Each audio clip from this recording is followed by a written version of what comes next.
by thanking Beyond Binaries for this opportunity, and already a lot of ground has been covered in terms of explaining specificities of Gandhi and Vivekananda. We want to extend that argument and also bring in the idea of contemporariness and contemporary politics and relevance of Gandhi. Now, what was unique? Gandhi was indeed a very deep thinker, and there were some unique vantage points in which Gandhi thought. The central aspect of Gandhian thought was in terms of interpersonal ethics. That notion of solidarity that Rajiv was referring to was to be exercised not in abstract, but in deep face-to-face interpersonal ethics in terms of deep co-responsibilities. That there was a deep sense of mutuality. That I am responsible for the whole. I am responsible for the entirety. That's what Gandhi used to always keep referring. That was one key point in Gandhi's. Second, Gandhi also had a deep, unlike modern liberalism, at the heart of Gandhian thought was the idea of non-dualism. And this might be true for much of Asian thought. That, like what Michael Walzer would say, that liberalism is the theory of walls, that it delivers liberties on the basis of certain separation of private and public, personal and public, market and civil society. Gandhian thought, in complete contrast, emphasis was on non-dualism. That is, he wished to break the boundaries between the private and the public, personal and political, spiritual, religion and politics. As you all know, the famous statement that Gandhi makes, that those who separate religion and politics understand neither religion or politics. So there was a non-dualism, that there was a kind of an organic continuity that Gandhi wished to have. And third, which I think is very unique in Gandhi, is Gandhi saw a very astounding continuity between microcosm and macrocosm. This is something that is, it could be stellar insight and it could be disastrous. We'll see that when we look back, when we study its effects on contemporary politics. That Gandhi thought that experiments on self had some kind of inexplicable impact on the external world. Therefore, Gandhi drew a somewhat unusual continuity between body and body politic. He almost imagined corporeal body as some kind of a representative of the body politic. Therefore, directing activities onto the body, Gandhi thought, is a non-interventionist way of interfering and intervening and influencing external world. Uday Mehta has a very interesting piece on this where he refers to Gandhian experiment as an internally guided non-productive effects. You don't change the world by interfering directly in the external world. And Gandhi had an elaborate philosophy on this. Belgrami, Uday Mehta, some of them have a very interesting explanations of this. Gandhi thought even criticism that is not followed up by taking responsibility is violence. When Gandhi thought about satyagrahas, he said that only those satyagraha is moral. When you break the law, you also need to necessarily go to arrest. It's not that like what you guys in JNU do, break law and go to hostels. You have to necessarily go to arrest. You have to take responsibility for your actions. So that is the principle of co-responsibility. On the body, the reason why Gandhi went on fast is so that it is on directing on your body that will transform the external world. It's not through external intervention.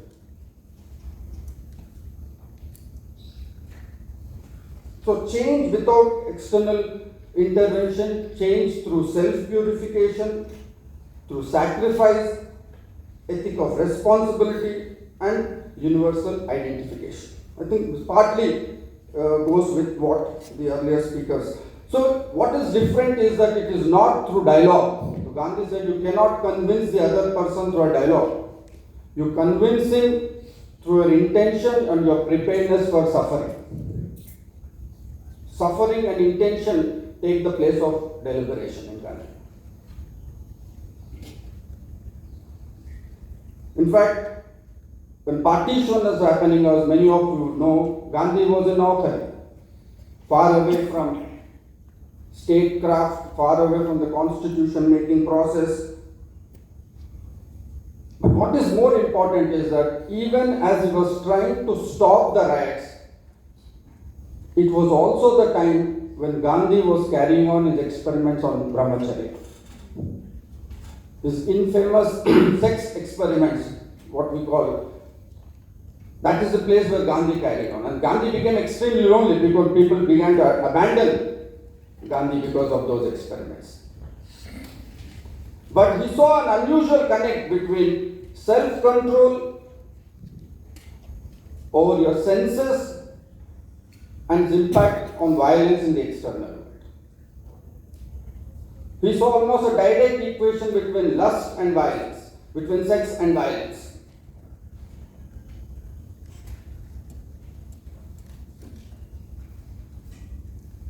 Because he thought that self-control on body generates a kind of psychic energy which then has an impact on the external world.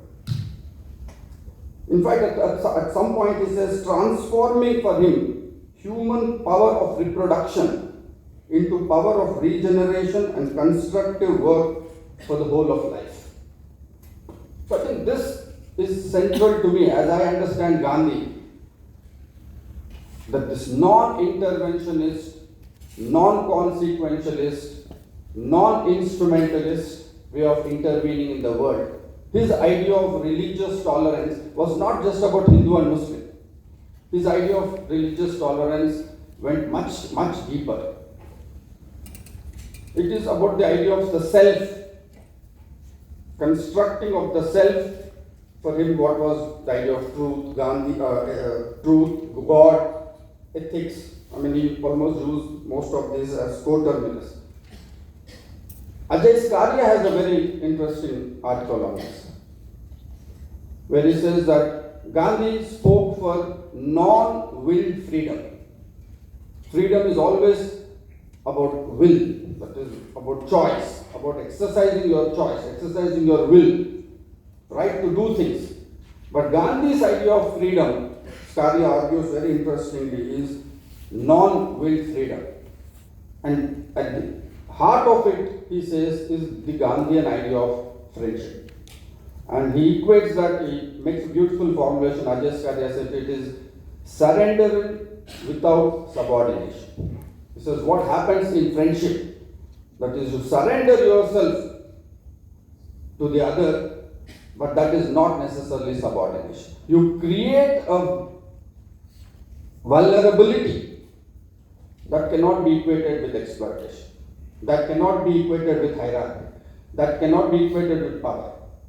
So his notion of power, the counter concept Gandhi generated was that in friendship.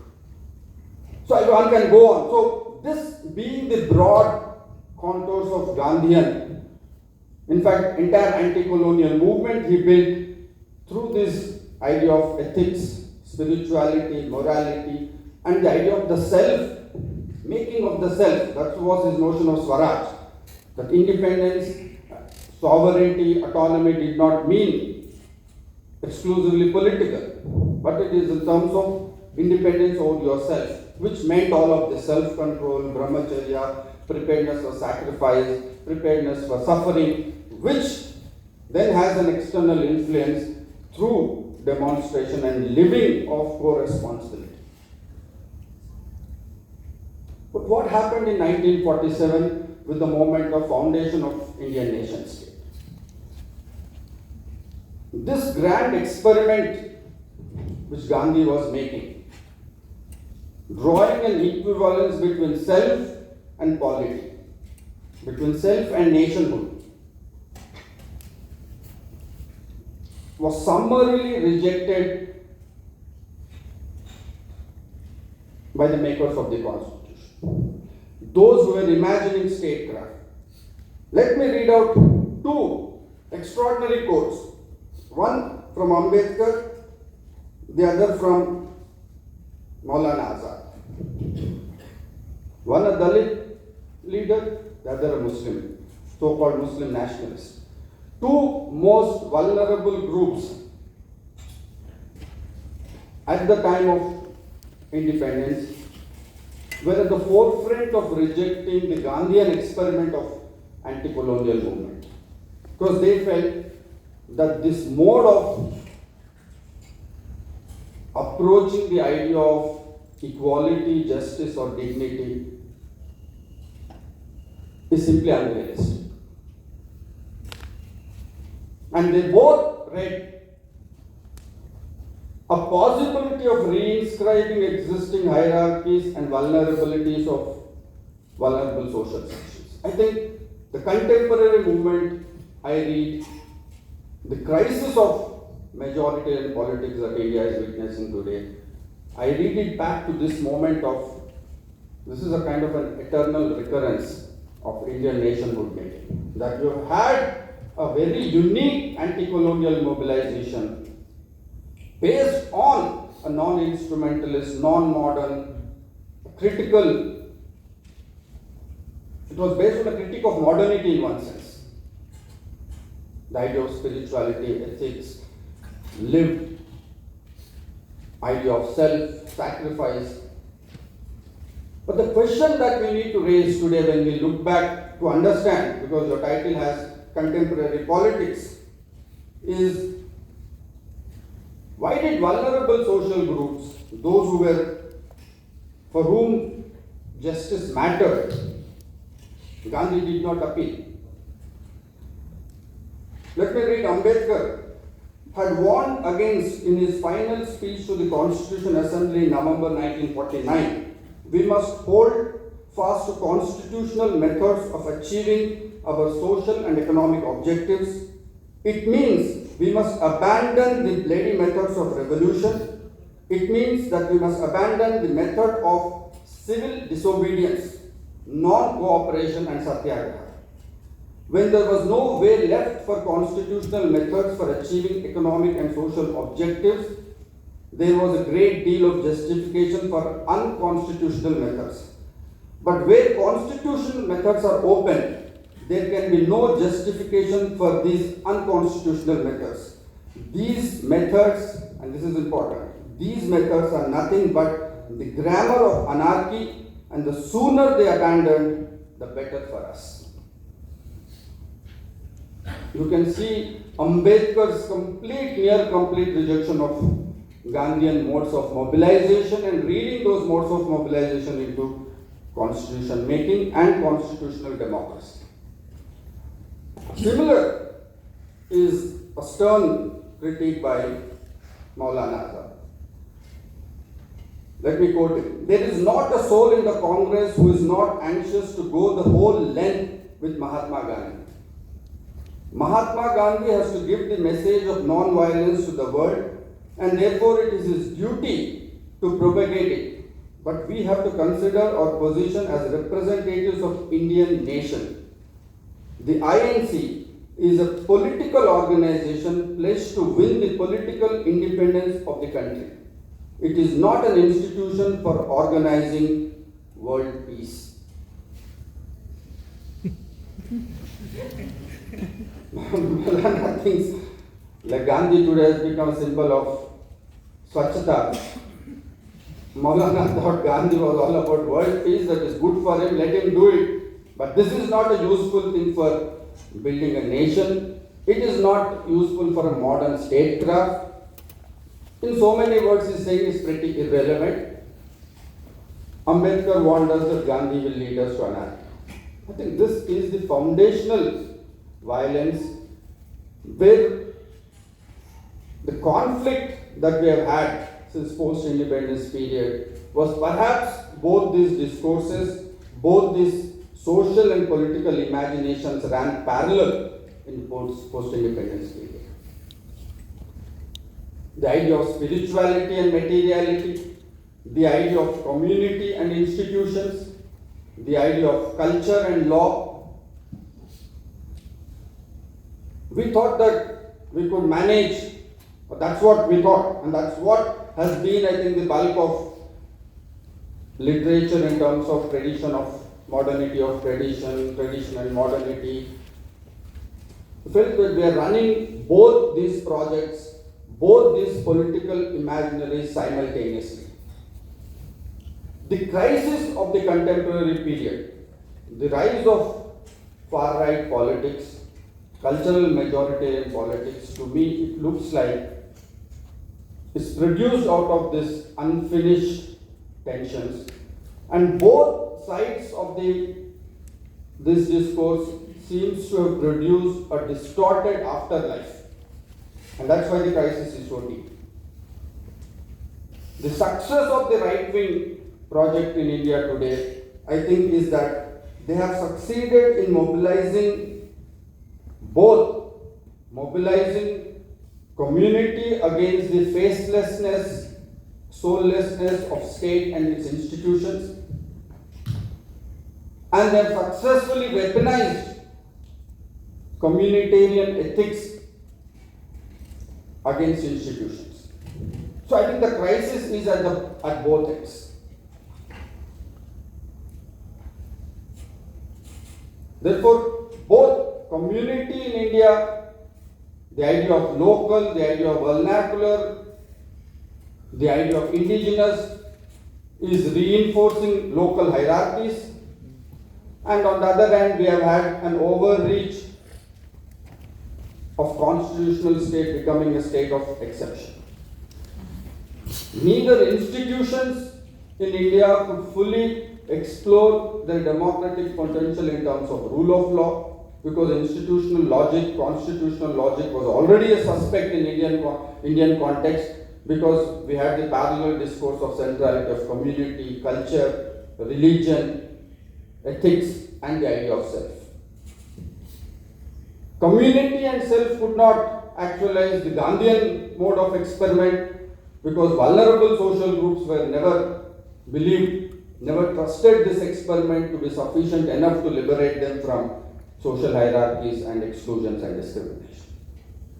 So both ends of the spectrum today stand rejected, or today stand vulnerable. And I think the right-wing politics, as I see it, seem to be succeeding in mobilizing the crisis at both ends. They're weaponizing institutions by saying that these are not indigenous, therefore change the constitution. Human rights are alien to us. Rights discourse leads to violence. Entire modernity is about violence. They use that discourse. When it comes to the idea of religion, community, and culture, they are reinforcing the existing hierarchies within these communities. Neither could institutional mechanisms correct communitarian inequalities, nor community and culture succeeded in elevating the facelessness, alienation of modern institutional language. In fact, we are stuck with the worst of both. And that is right-wing mobilization for you. How much should one hold Gandhi really responsible? Because ideas and practices always have an afterlife which we don't expect. So Gandhian experiment was a deep experiment, and we'll have to therefore revisit those questions that why did Ambedkar reject Gandhian communitarian, and why did Ambedkar's constitutional vision not work? I think both ends the crisis, and Hindutva politics are at the moment presenting an ostensible optics of providing an alternative. They go and tell community that we will protect you from modern institutional language of equality, rights, justice.